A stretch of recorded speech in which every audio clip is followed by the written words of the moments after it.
The Lord be with you. and with your spirit. A reading from the Holy Gospel according to Luke. Glory to you, O Lord. Jesus told his disciples a parable about the necessity for them to pray always without becoming weary. He said, "There was a judge in a certain town who neither feared God nor respected any human being. And a widow in that town used to come to him and say, 'Render a just decision for me against my adversary.' For a long time, the judge was unwilling. But eventually he thought, 'While it is true that I neither fear God nor respect any human being, because this widow keeps bothering me, I shall deliver a just decision for her, lest she finally come and strike me.' The Lord said, 'Pay attention to what the dishonest judge says. Will not God then secure the rights of his chosen ones who call out to him day and night? Will he be slow to answer them? I tell you, he will see to it that justice is done for them speedily. But when the Son of Man comes, will he find faith on earth?" My dear sisters and brothers, the Gospel of the Lord. Praise to you, Lord Jesus Christ. Please be seated.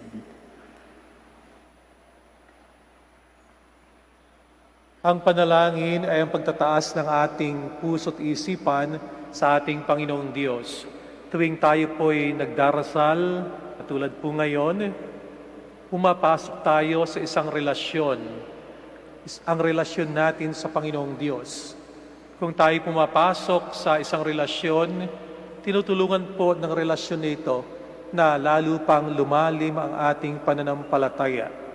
Tuwing tayo mananalangin, waring sinasabi natin na, "Panginoon, hindi ko po kaya kung ako lang mag-isa. Kailangan ko po kayo." Itong dahilan kung bakit ang isang tao ay dapat humble, mapagpakumbaba sa tuwing haharap sa Panginoon, sapagkat ito'y pag-amin ng ating kahinaan, na ang ating lakas ay nakasalalay sa ating Panginoong Diyos. Bakit tayo laging nagdarasal? At bakit kailangan nating laging manalangin? Meron tayong longing, sinasabi lang parang eternal longing, pagnanais, pagnanasa, na hindi mapunan ng mga bagay na hinahanap natin dito sa mundo. Hindi kayang punan ng kayamanan, hindi kayang punan ng kapangyarihan, hindi kayang punan ng kasikatan. Alam natin na sikat ka man, mayaman ka man, malakas ka man, mayroong sa iyong kalooban, sa iyong puso, na laging may hinahanap-hanap.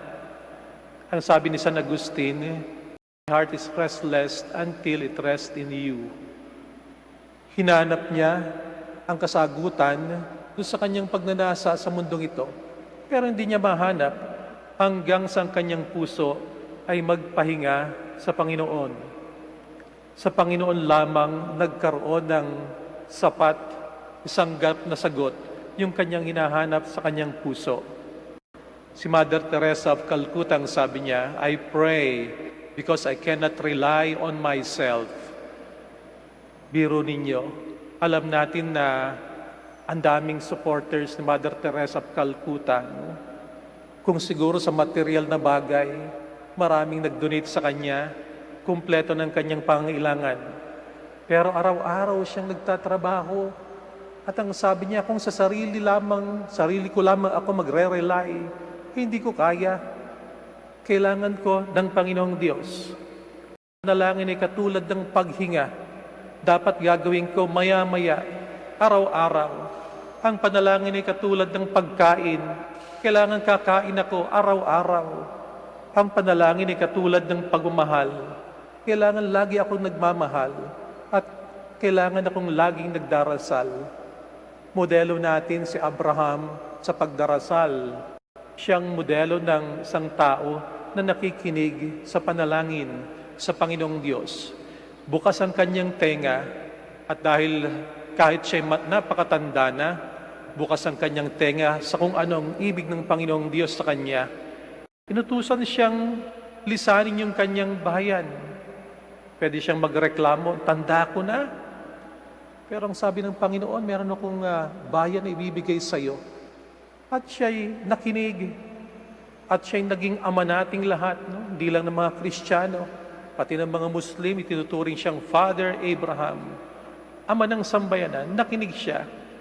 Si Moses naman ay modelo ng panalangin na nakikipag-usap, nagtatanong sa Panginoong Diyos, humihingi ng tulong sa Panginoong Diyos. He is a great intercessor for His people. Kung anong pangailangan ng kanyang bayan, dinudulog niya sa Panginoong Diyos. Sa ating pagdarasal, tayo rin nakikipag-usap sa Panginoong Diyos. Si Moses ay ganon. Minsan nga nag-o-object pa sa Panginoong Diyos. Ayaw niya yung kalooban ng Panginoong Diyos. Pero sa kanyang pagkikipag-usap sa Panginoong Diyos, unti-unting nababago ang kanyang puso. Unti-unti siyang nagtiwala sa Panginoong Diyos. At kung anong utos ng Panginoong Diyos, yun ang kanyang ginawa habang siya nabubuhay. At syempre ang ating Panginoong Jesucristo, ang modelo ng ating panalangin. Makikita natin na sa buhay niya, lagi niyang kausap ang Diyos Ama. Pagdating ng gabi, iniiwanan niya, lumalayo siya doon sa kanyang mga alagad para sarilingan na makausap ang Panginoong Diyos. Union with God, union with the Father. Kung tutuusin ang ating Panginoong Jesucristo, hindi na po sana kailangan pang magdasal sapagkat siya naman ay Diyos na totoo. Pero siya na hindi na kung tutuusin kailangan pang magdasal. Ang makikita natin na laging nagdarasal.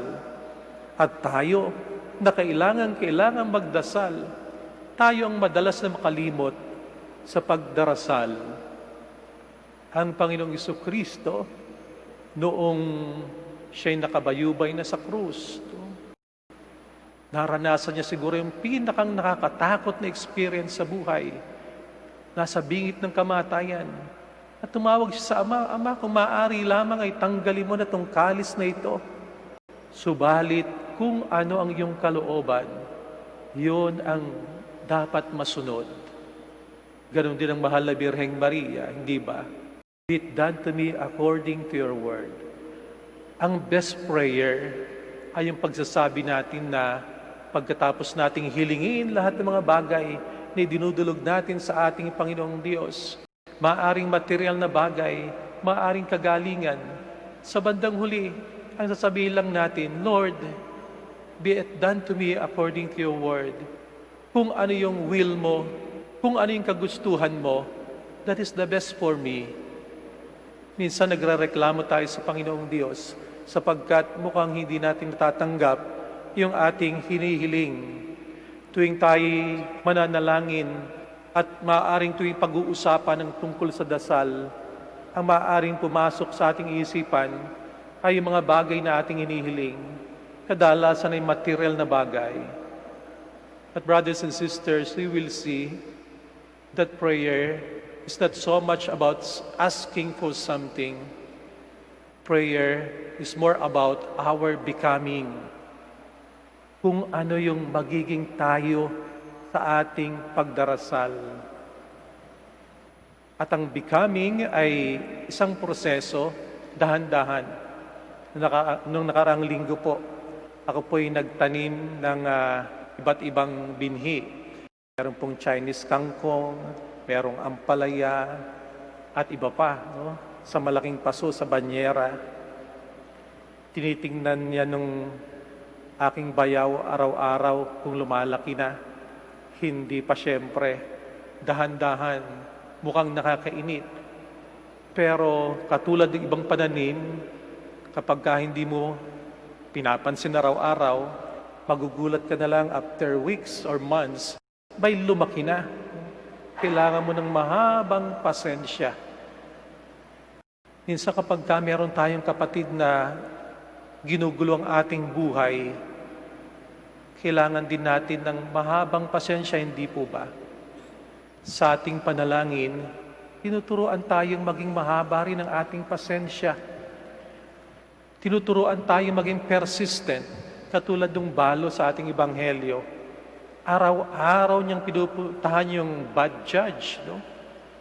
At hindi naman siya nabigo sa kanyang hinihiling. It is more about our becoming. Hindi masyado natungkol dun sa ating hinihingi ang panalangin. Sekundary lamang yon na meron tayong mga hinihingi sa ating Panginoon. Pero pansinin po ninyo, kung araw-araw tayong magdarasal, na humahaba ang ating pasensya, mabuti pong regalo yun ng Panginoon. Kung araw-araw tayong nagdarasal, na lumalago tayo sa ating pananampalataya, hindi po yung matutumbasan ng material na bagay na ating hinihiling. Kung araw-araw tayong nagdarasal at tayo nagiging mapagmalasakit, tayo nagiging mas mapagmahal, napakalaking biyaya po yun na hindi kayang tumbasan ng mga material na bagay na ating hinihiling. Patuloy po tayong manalangin, lalo na sa panahon ngayon na tayo dumaraan sa bagyo ng buhay, maraming iba't ibang pagsubok. Hilingin natin na mas lalo tayong patatagin ng ating Panginoon. Hilingin po natin na mas lalo po tayong kumapit sa Kanya at tumawak sa ating pananampalataya. Ang Panginoong Diyos mapagmahal, ang higit na nakakaalam kung ano ang higit na mabuti para sa ating lahat.